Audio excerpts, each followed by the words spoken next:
बिस्मिल्लाहिर्रहमानिर्रहीम। अस्सलाम वालेकुम मोहतरम नाजरीन।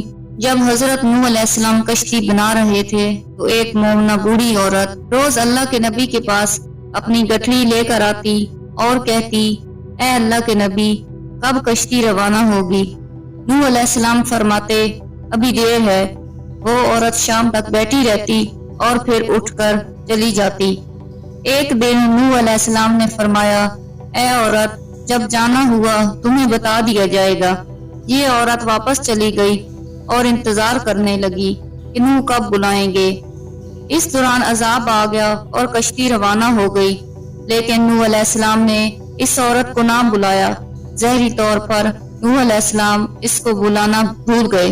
जब तूफान थमा तो एक दिन नूह अलैहिस्सलाम के दिल में मोहब्बत उठी कि शहर को देखूं जहाँ से चला था। वहां आए और करीब जाकर देखा एक झोंपड़ी में दिया जल रहा था।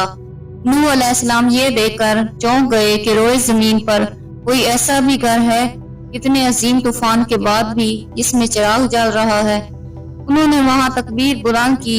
वो औरत सामान लेकर आ गई और कहने लगी, या नबी अल्लाह, क्या कश्ती तैयार है? चलें। नूह अलैहिस्सलाम ने हैरत से इसको देखा और कहा, रुको बुढ़िया, क्या तुम्हें कुछ भी पता नहीं चला?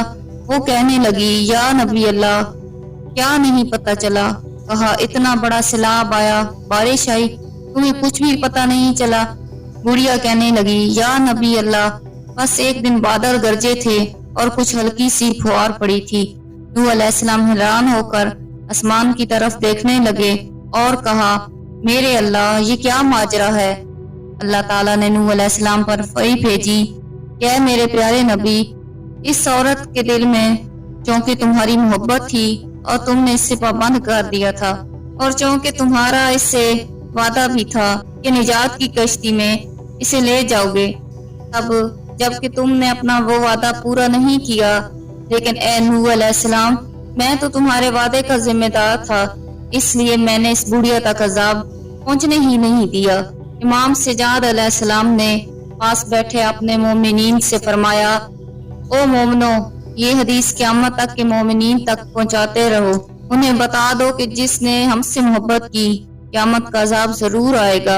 लेकिन जैसे इस बुढ़िया को पता ना चला, हमारे मोमनों को भी पता नहीं चलेगा कि क़यामत तक कब आई और कब चली गई।